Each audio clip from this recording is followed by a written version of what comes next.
Hello again, and welcome to another episode of Friends, Facts, and Fiction.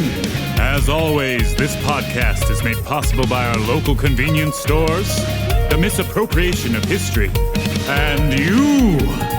And now to your hosts, Justin Hammonds, Brant Bramlett, and Drew Shellnut.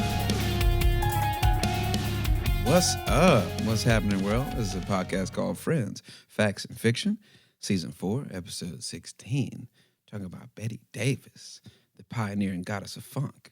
But anyway, looking at my boy Drew Shellnut. What up? And my boy Grant Bramlett. Hello. I'm Justin Hammonds. Anyway, Yeah. we're back again. You know what I'm saying? Thank y'all for tuning in and all that good stuff. Remember, you can support us at anchor.fm/Friends, Facts, and Fiction. Give us that 5-star review, that thumbs up, whatever, such and what. Tell your peoples, you know what I mean? Keep listening, keep vibing, you know what I mean? Yeah, all that good shit. Anyway, how y'all doing? Everybody good? Sick, motherfucker. Yeah, my boy got the whole bag of Ricola over here. Yeah, man. Ricola. It has been Yeah, 3 days of couch life, and I got my roll of toilet paper because I'm not a box of Kleenex guy. I don't understand that. Yeah. Like, lotion for your nose. It's like, you're fucked either way. Well, what sucks for it's me gonna is suck, that you like know the what I mean? lotion for the nose doesn't help out with my glasses. That's Because true. I'll grab like Oh, Carolyn's Kleenex to, gotten like, some deal a with couple it. times, and Yeah, I'll yeah. like grab one and be like, I'm gonna wipe my glasses off, and then go to put them on, and just like smear everywhere because it's lotion all over your glasses. Yeah. But my brother, who's been on our podcast, I was actually when the podcast really started taking off. Yeah. Funny enough, the Centralia episode. That as well. Yeah. He and his Centralia. wife and kids are moving over here soon. So the older one was in town for a couple of days to go look at some preschools or something. And kids Or that something. age are, well, I say or something because kids that age are germ factories. They're just little nasty germ factories. And he's adorable and I love him very much. But he would just go from just coughing into the air, you know? And then like wipe his hand on his little snot nose and then touched everything in this house. Everything that could be touched within his reach was touched. That's why I brought my own snacks today. He was exploring, man. My own drinks. He was exploring hard. And when it dropped like 40 degrees while I was at work that night, Friday night? Crazy snow, It weird shit. went into work, it was like 60-something degrees Fahrenheit. And then we left work, it was like low 20s Fahrenheit and snowing like a 19. motherfucker. Yeah. Actually, Yeah. And now it's a beautiful 63 and sunny. I know. Fucking wild, bro. I think it was the combination of like him being a little germ factory and then that crazy drop because that night I was like, back of my throat feels a little scroochy.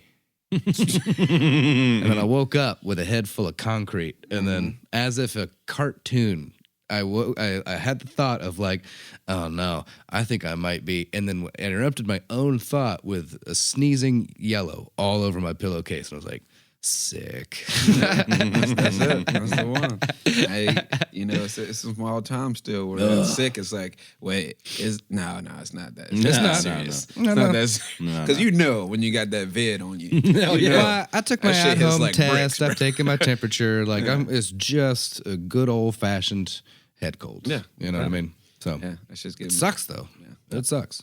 Not everything's COVID now.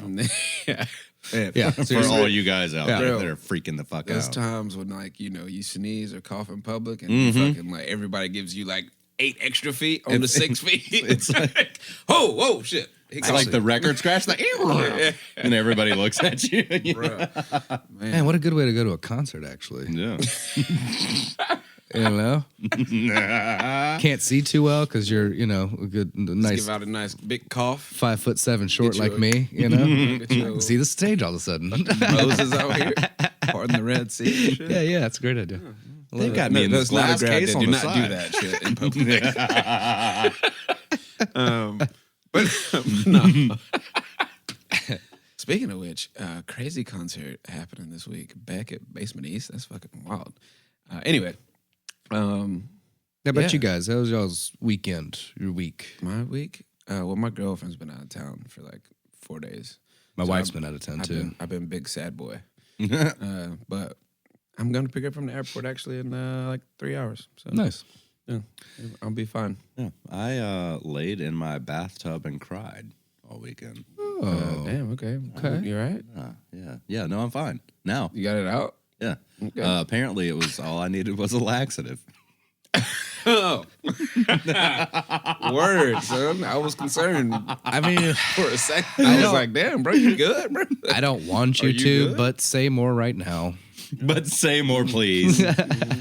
No, I got sent home work early Friday from work because couldn't hold anything down, couldn't do anything, honestly.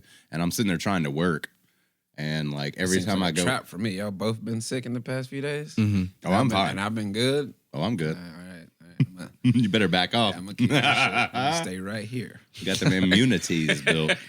No, but yeah, it was mine's more gastro Oh, I got you. stuff going on. Yeah. And I essentially just laid around in a bathtub. I didn't cry.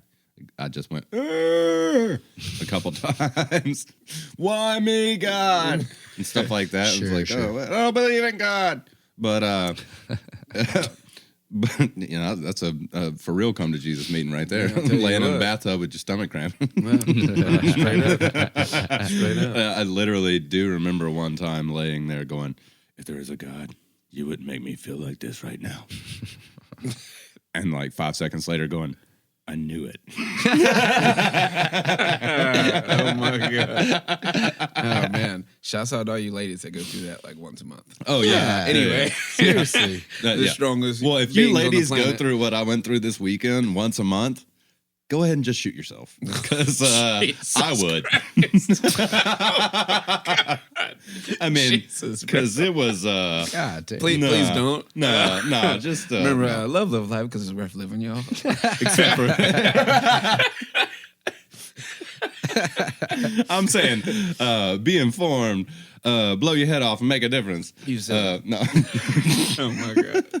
No, but for real though, it was the most excruciating. Like I have stroke mimicking migraines, which Damn. is terrible. real. Which one of the doctors told me is the only thing that is comparable for a man. Cluster migraines and these migraines are the only thing comparable for a man to childbirth.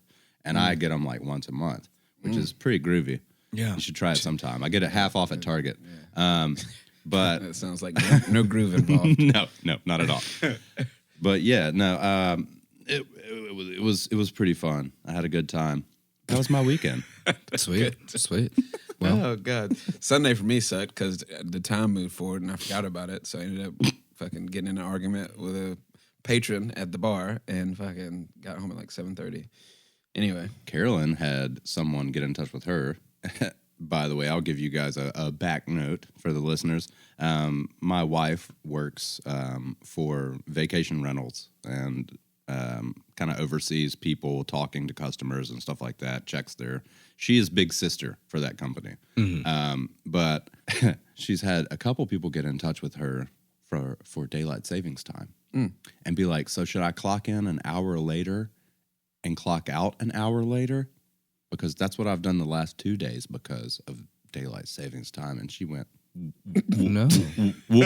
so in today's day and age, your clocks will reset themselves if they Yeah. are attached to a smart device. They just- your computer, your I phone. mean, your microwave and your stove, which always are a bitch, but yeah, just That's the bounce only that thing you bitch up, gotta bounce that change. bitch back. You good. Yeah. Unless you are setting a timer on your microwave to wake up to go to work, you shouldn't have to worry about no, this. it's gonna be fine. She literally had That's like 2 or baffling. 3 employees that clocked in an hour later and clocked out an hour later On purpose. because they thought that that's the way daylight savings times work. Which we shouldn't be worrying about that too much longer because I think November, December of 2023, daylight savings time is no more in the Yay. U.S. Oh, look at that. It's fantastic. So we'll join Arizona and Hawaii. Yeah, right. Yeah. Finally. Yeah. Like they've been time traveling this whole time. Right? Anyways, weekend updates. Yeah, we're gonna talk about funk goddess Betty Davis. Before that, and get into the song of the day of the week by Betty Davis off her album self-titled Betty Davis, and it's called Betty Davis. "If I'm in Luck, I Might Get Picked Up." Yeah, it'd been awesome if the song was named Betty Davis. Because, Betty Davis. It came out my nose. Anyway, it's the fucking song of the day of the week. Jesus Christ.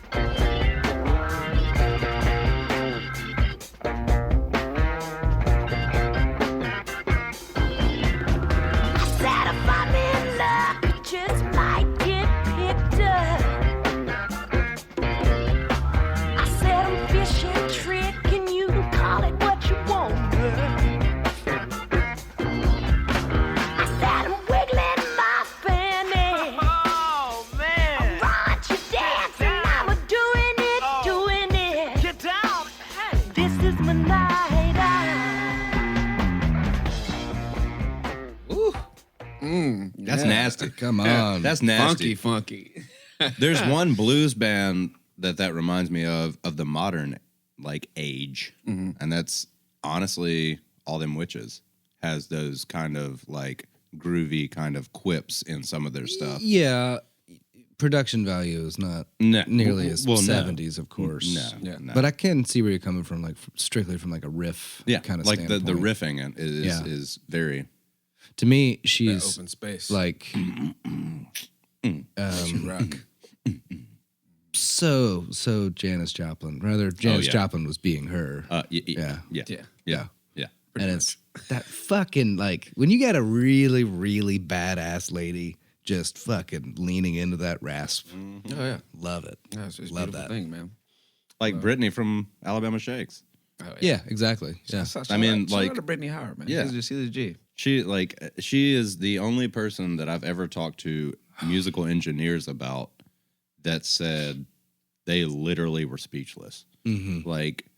When she does her, she just goes in, rips everything. It and She just goes all out, and I never forget amazing. that time they came to rehearse in our basement before they were at Alabama Shakes. Mm-hmm. Me and Grant had that crib, and to us it was just another band coming through, and they started rehearsing in the basement. We're chilling upstairs and wait, who the fuck?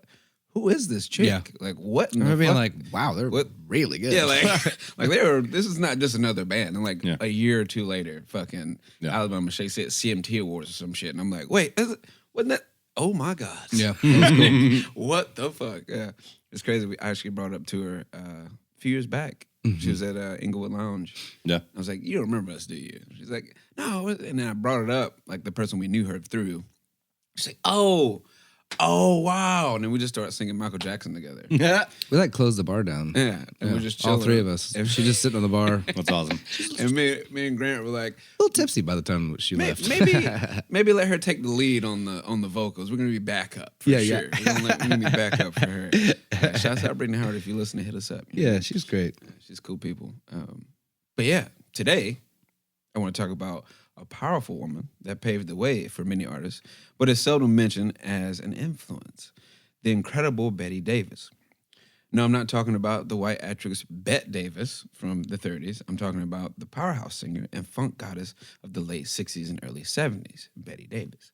The once wife of Miles Davis and the friend of the likes of Andy Warhol and Jimi Hendrix, the woman who challenged status quo of what women were capable of on stage and flipped the funking world on his head. Hey! Yeah.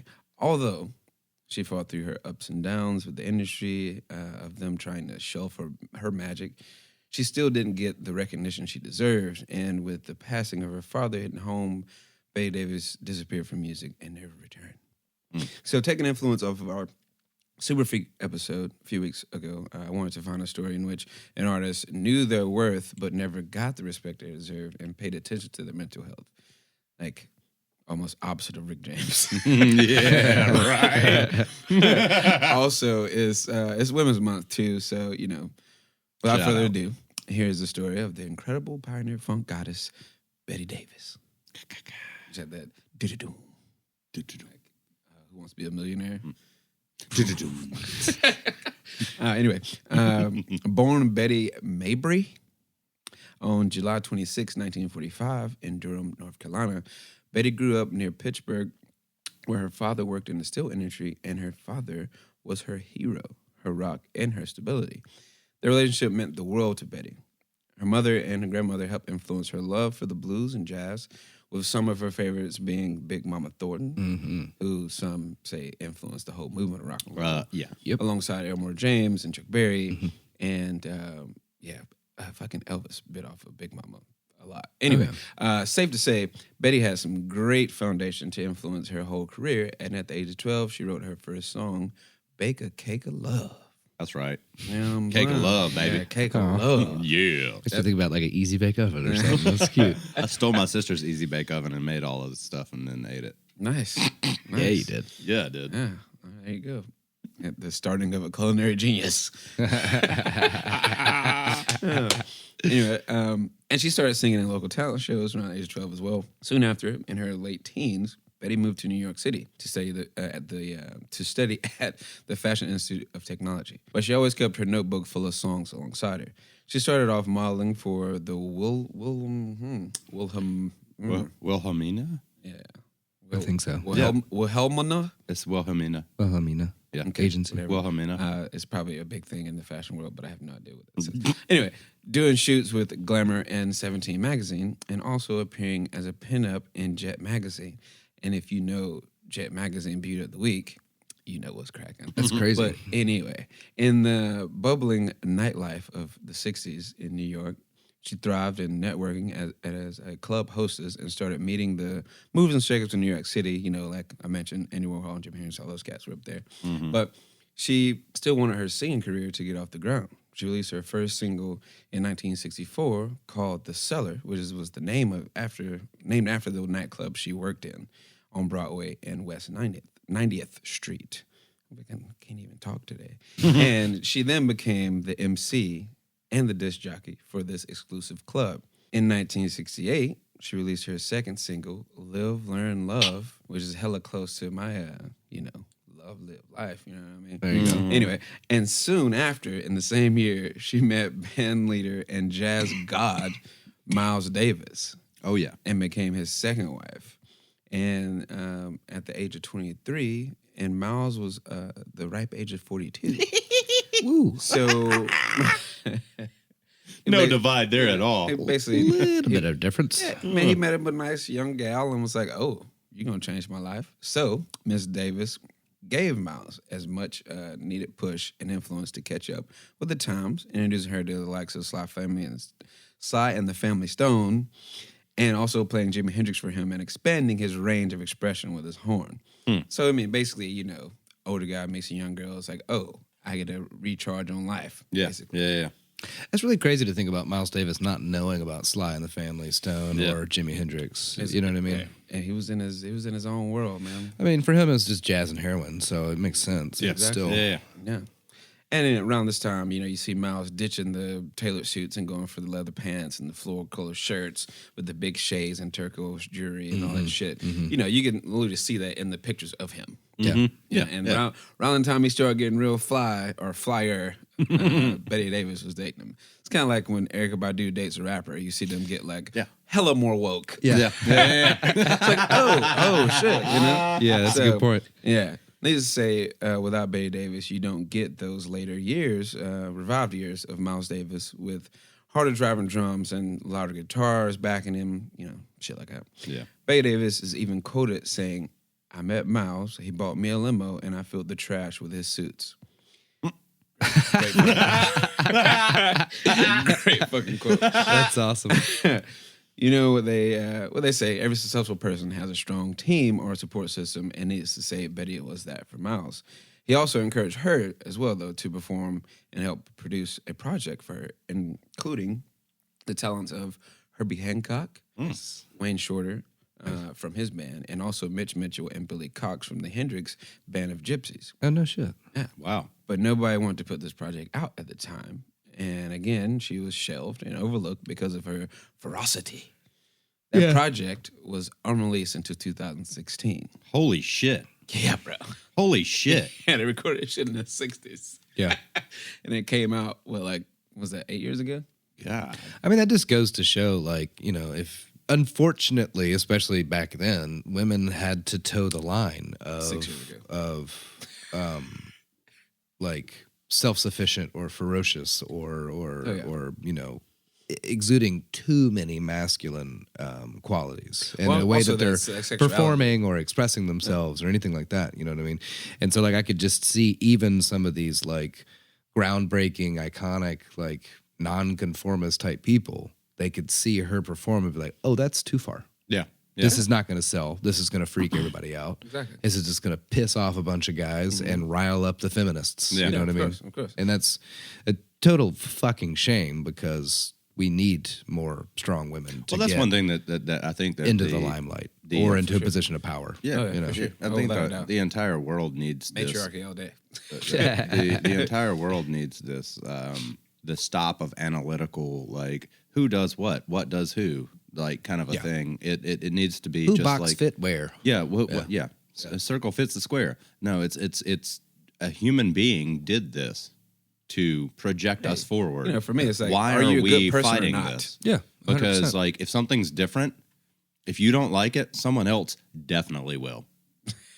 And will run with it. Hey, what's that So saying? just because your opinion of that is outside of the barrier, you know, or her opinion of that or whatever, the artist, it just doesn't make any sense. Yeah. Because every time in history, the whole history repeating itself thing that has kind of come up every time we've brought up a musician is, oh, they push the boundaries. Oh, they push the boundaries. Oh, they push the boundaries. What we never hear is, oh, they just ran the straight line. Yeah, yeah. That's why we're talking about They them. kept the status quo the whole time. This guy was a douchebag the entire time. You know, like, no, that's not what we're doing here. Yeah. But the name of that album is called The Columbia Years. Yeah, baby. And and you should definitely go check it out.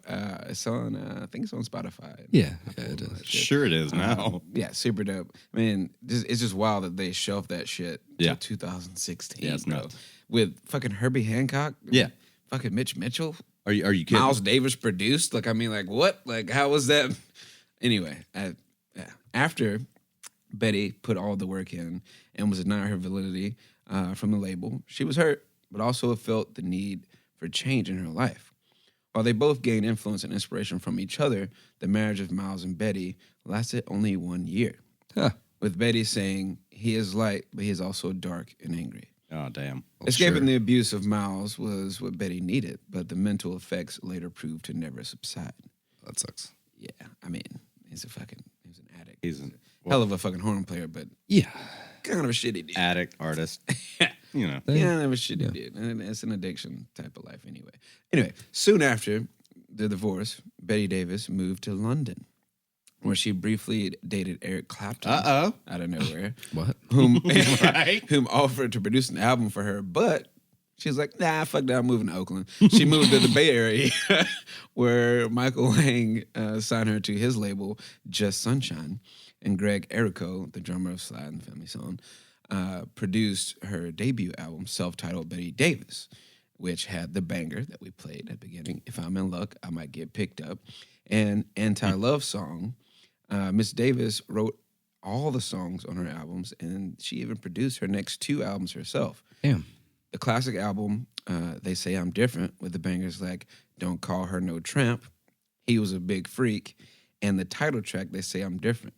And the second influential album, Nasty Gal, with bangers like You and I and Funk, F-U-N-K. But both of those albums show the raw talent and refined skills of her writing and her voice, but also her aggressive sexual-driven style that shaped the funk scene and set the path for artists like Prince, Janet Jackson, you know, those likes. While many female artists were singing about what they've been through, Miss Davis sang about what she was gonna do.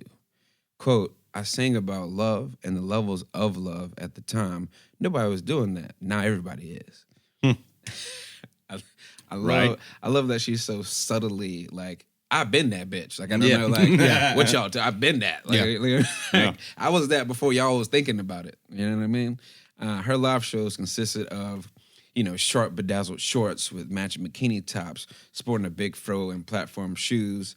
Needless to say, she was a force on stage, grinding and groaning, exuding sexual energy, all the things we almost expect these days. Mm-hmm. But, back then, it's the first time they seen this shit in public, especially for sure. a woman, especially a black woman, Yeah. singing about sex and tumultuous relationships, all while basically having sex with the atmosphere around her. You know what I mean? Like, they're like, whoa, It's whoa, amazing she wasn't arrested. this is too much. Yeah. Like, Yeah. this is too much. She killed the club scene with her wild performances, but the radio play was almost non-existent, causing her commercial success to fall short. And, for me, it's kind of like, on the other hand, if Rick James didn't get radio play, he would have been the same story of being like, this motherfucker was too wild. You know what I Yeah, mean? for Like, sure. So she never got the radio play. So, in turn, all these labels want is for her to be marketable. Yep. Something people expect. And that was not in the cards for Miss Davis. With all the pressure looming, Miss Davis recorded another album in 1976 with a track titled Stars Starve, Mm-hmm. With a great line in that line would kind of seal their fate in that song. It said, they said if I wanted to make money, I'd have to clean up my act. Island Record Company shelved that album as well, and it wasn't released until 2009. That album was titled Is It Love or Desire? And it's definitely worth a spin. She left that label after that, completely frustrated with gatekeepers locking her out, and after her hard work, dedication to her craft. With all the downfalls and all the disappointments, she wasn't defeated yet, though. 1979, she found an independent financing to record another album in Los Angeles with Herbie Hancock again, and Martha Reeves and the Pointer Sisters, Oh, shit. titled Crashing from Passion. But surprise, surprise, it too was unreleased. Fucking what the shit. I couldn't find that one on Spotify, but I found it on YouTube. And it's a wonderful fucking mix of like funk and late 70s disco. That weird point where like it was starting to get 80s, but people were like, no, we need to hold on to the 70s. But she made the best But of it. disco was dying. Yeah, exactly.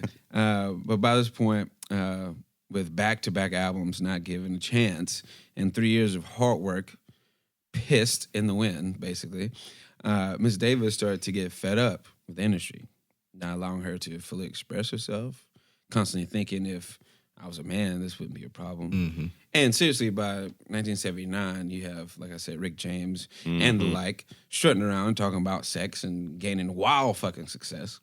And she's sitting here on, at this point, 4 albums that are just, all right, like, what the fuck? She recorded 5 in total, but only 3 came out. Like, what the fuck? Like, this whole situation for her had to be heavy.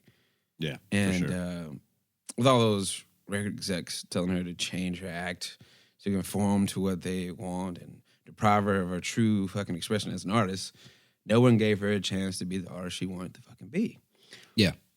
And I don't know, that's like the biggest, like, to me with like artists, music, whatever, never put a fucking gate on what you can accomplish or what you can do. Like, I mean, while it's, almost commonplace or expected with a lot of visual artists, like say you're talking about like painters and like high art or something like that, or poets or something like that, they almost expect to have to die before they get the notoriety that they expect. But with her, at this time period, in this genre of music, she's literally watching other people succeeding on the exact The same same shit. platform that she's on. It's just they have a dick. Yeah. And that's got to be just wildly infuriating. I could heavy not on the imagine. heart. Heavy You know on what the I heart. mean? Like, Especially you're dating at the time one of the most powerful fucking jazz musicians on the planet. Yeah. And still not getting even fucking credit. Yeah. You know what I mean? Like, but she dated Eric Clapton Yeah, briefly. It's not exactly. like she's not in the limelight Exactly. or like She with is- the mucky mucks. she is you know? around these motherfuckers. You know what I mean? She's Still in the just like, top oh, fucking no. tier It's like, of no. musicians. Yeah. It's fucking crazy. Crazy. Well, Betty Davis had her artist side. She was actually a pretty quiet and to herself type of person, drinking soda water, eating rice cakes, while everyone else was Jesus. Yeah. She was Like- way before her time. Yeah, she was. yeah, bro. Yeah, she's like a fucking Cali girl, but like with a Detroit spirit. Yeah. Eating rice cakes while everyone else was, doing drugs and drinking all around her, And this split in stage Betty and real life Betty, took a big hit following the year in 1980 when her only stability and foundation was taken from her when her father died. And this really broke her passion to keep like going and deepened her isolation and depression and dredging up past emotions from her marriage with Miles Davis, in which she was abused and that she was unstable. Very close to mental break. She took a year-long visit to Japan. What? Interesting. Yeah. In the early 80s and played a few shows. Like, she's big in Japan. Anyway, but those would be her She is last big in Japan. shows. Yeah, I could imagine. Returning to the States. That was funny. Returning to the States, she had no immediate family to turn to. So she turned into isolation and truly, truly disappeared from the music world and the public, actually, for decades. Not even her bandmates were in contact with her for years. Damn. Yeah, the band even mentioned the absence and expressed how much they missed her on this great documentary I found called Betty, the Same. They Say I'm Different, a great film by Phil Cox. The doc definitely helped a lot, along with the articles from the New York Times. But in this documentary, you get to see the silhouette of an older Betty Davis, still rocking her turquoise rings, but in her true diva manner. She didn't want to be like on the film. Like, she didn't want to be in a clear shot saying, nobody wants to look at an old lady. Wow. So you just get like these like side shots in the distance of her, you know, while she's being quoted in the fucking documentary and shit, but you never get like a true shot of her. It's wild, bro. There's still no true answer to why she vanished from the scene. And not reappearing for reunion tours or even like wanting to be interviewed for some 20 fucking years. That's crazy. And also in that documentary, I forgot to put it in the doc, but her bandmates like call her up. They're all sitting there and it's like, I'm just gonna call her. And they call her up. She answered the phone and you can tell that she hadn't heard from them in a long time and they hadn't like talked to her in a long time. She's like, wait, is everybody there? It's like, yeah. And they was like, we should do something. You know, we got time. We could do something, you know? And she's like, she just paused and was like, all right, well, I'll talk to y'all later. And like, literally, like, hard cut was like, she's out, bro. She's done. Yeah. She was done. Well, I mean, shit, if you're done with it, you're done with it. Yeah. Yeah. I mean, this was that. Yeah. And this was, you know, just a few years ago when that came out. Yeah. I'm sure she was completely content with her isolation and the mental clarity that she gained from stepping back. But her impact on music is real. And if you give her a listen, you can hear it. You can feel it. And I'll be damned if it's not some of the funkiest funk that's ever fucking funked. Yeah. And at least she got a few files while she was alive, though, you know, with many articles and that wonderful documentary I mentioned earlier. She still deserved more, though. And I believe for the courage and the strength that she showed at the height of her career, the incredible Betty Davis passed away last month, actually, on February 9th, 2022, from natural causes. From fashion to funk to refinding herself, she really lived 3 lifetimes. It's fucking amazing. All right, That's Jay, amazing. go ahead there. Give me goosebumps. Right? Each one a precious memory. Also, like, why, like, there's no such thing as natural causes these days. Yeah. You know what's up. Yeah. Maybe. But Maybe. I mean, I don't know. It seems like she was pretty content. And I mean, hell, I don't know. But the fact that she lived in isolation for so long, or more accurately, just stepped out of the limelight and off of the stage. You know what I mean? And sometimes, like, if you are that big of a deal, you do have to, like, literally go hide because people are trying to find you, to interview you, or to get you back on stage or whatever. But the fact that it was, like, 20 years, I mean, that means that she lived a whole new set of shit. Like, she was fine, I feel like. You know, she was totally content with what she... And being surrounded by drugs and alcohol and never really fell into that scene, I would highly doubt that she would decide to pick it up by herself, so to say. You know what I mean? Also, being in that era, like you said, around the drugs and shit, I mean, we're talking the 60s and 70s, bro. Yeah. Like, when that shit was, like, if you wasn't doing drugs, who the fuck are you? Yeah, And she that's was true. still chilling right there, as badass still. Like, you know what I like mean? think before people thought cocaine was bad for you. Yeah. You know what I mean? Like, It was in your soda. You know? that was way a long time ago. But I see what you're saying. Damn it! I wish we had those sodas. I mean, Coca-Cola hit us up with that recipe. Actually, I have been curious. Like, yeah, I have legitimately, as well. many times in my life, I've been drinking a regular Coca-Cola. I'm like, what it was like, you know? I wonder.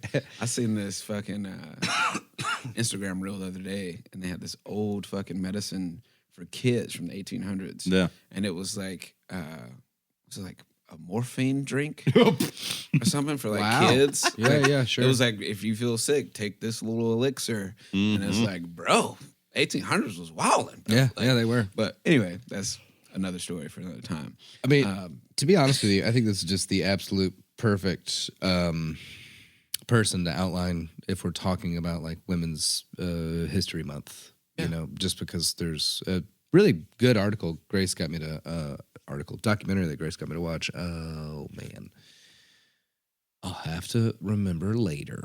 But it's all about women in Hollywood. Female directors, female actors, female writers, and everything like that, and just how it's been skewed insanely heavily towards men Oh, yeah. since its inception. And 80% of the media consumed worldwide comes out of Hollywood, or now America, because Atlanta's huge these days. Yeah. Atlanta's But- the fucking capital at this point. Yeah, but that whole notion of like, you know, a female lead having to act a scene that was written by a group of men, directed by a man, and she's supposed to be coming forth with like what it's actually like to be a female experiencing this moment, and it's just off. It's always off in that sense, you know? And this is a very similar thing to me in that like she's coming from a very realistic perspective of hers as a woman, experiencing and exuding purposefully strength and sexuality and power. The most powerful, bro. Like, listen to her music. Just it's for like, her to what come the forth fuck? completely unabashed about it, and her to just get shut the fuck down. You know what I mean? Like, I feel like, again, to mention her, Janis Joplin just barely got out. Yeah. Oh, yeah. You know what I mean? And that's probably just because she was white. Yeah. Honestly. Oh, no, for No, sure. bro. definitely. Yeah. You know what I mean? Sure. And, And she wasn't doing all the sexual shit. Of course, she was doing some sexual shit, but Betty Davis was on a whole nother level with it. yeah. You know what yeah. I mean? Yeah. She's basically the opposite of Rick James at that time of, hey, look at me, I'm fucking sexy and I do dope shit. Right. So she was literally like the Beyonce of her time, Oh, pretty much, yeah. essentially. But Yeah, she got yeah. no fucking That's an accolades excellent way for of putting it, man. that. Yeah. She had fucking 4 albums shelved. Well, Yeah. the world wasn't ready 3 for albums her. shelved. No, It's no, like, no. bro, like, it's crazy to think that some shit they recorded in the 60s and 70s didn't come out to the fucking late 2000s. Yeah.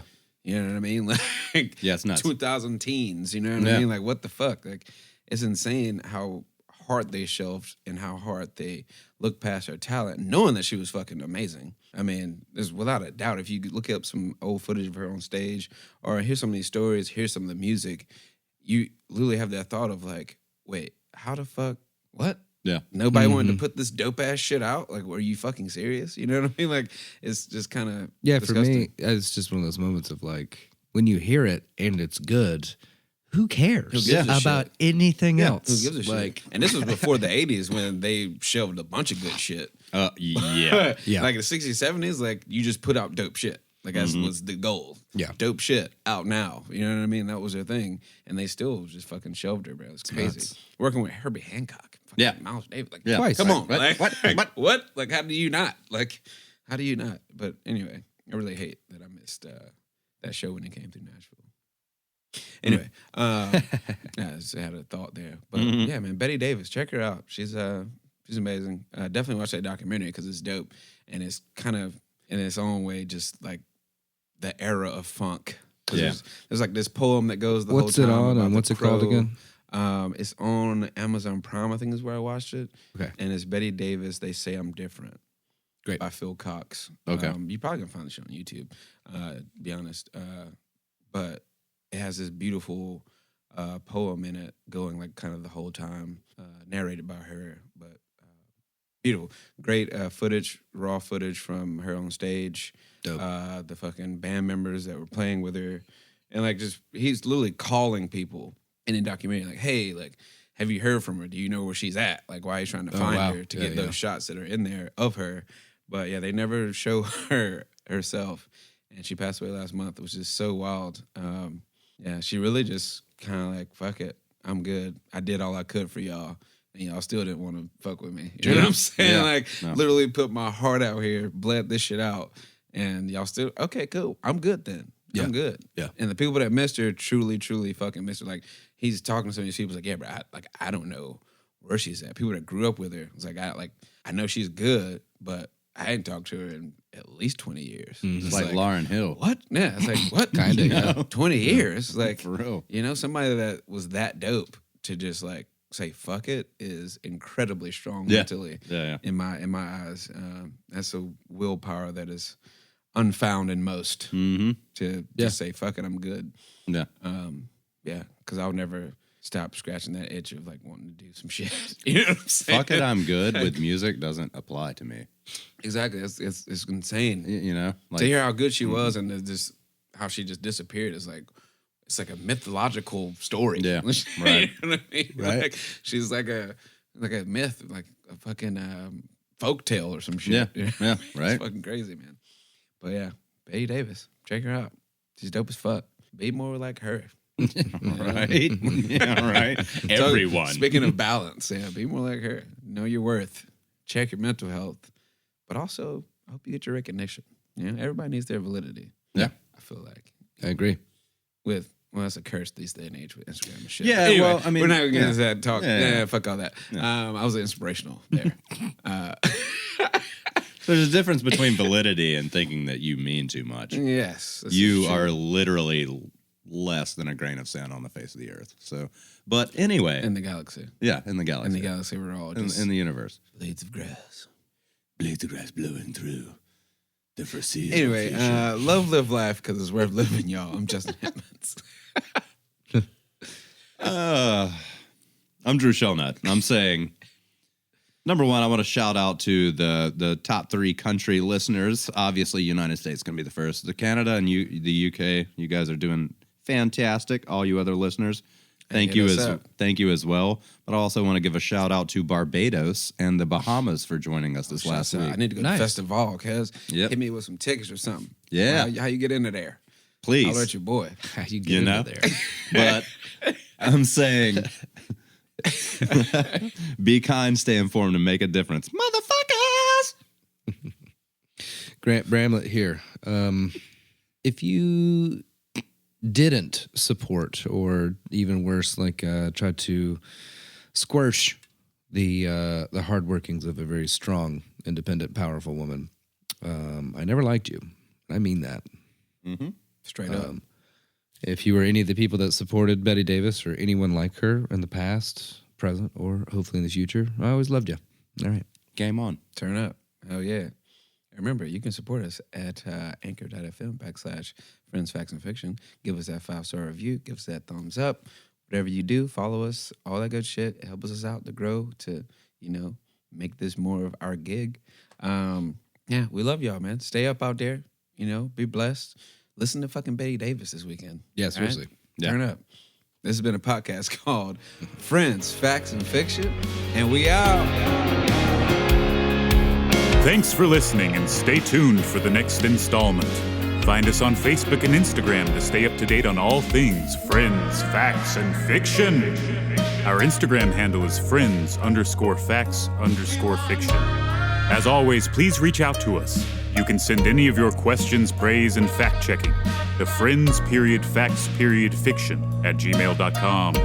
It's important to us to only propagate the truth, and we'll correct any errors we may have made. Your hosts and researchers are Justin Hammonds, Grant Bramlett, and Drew Shellnut. Our episodes are produced by Grant Bramlett. Additional producership provided by Grace Higgs. Our recording engineer is Grant Bramlett. Our editor, mix, and mastering audio engineer is Jeremy Mulder. Lighting design is provided by Justin Hammond. This has been a production of Friends, Facts, and Fiction. But then he went. He's like, hold my sippy cup. Yeah, hold my right? sippy cup. And he's like, Yeah, watch this. deep into the settings. Like, I went into settings that I've never gone into before. You know, Hey, it takes a kid sometimes to be like, It was crazy. You didn't know you couldn't do this, right? Yeah. I didn't know you could Yeah. do this. I can do this shit. it's absolutely crazy. Shit's wild.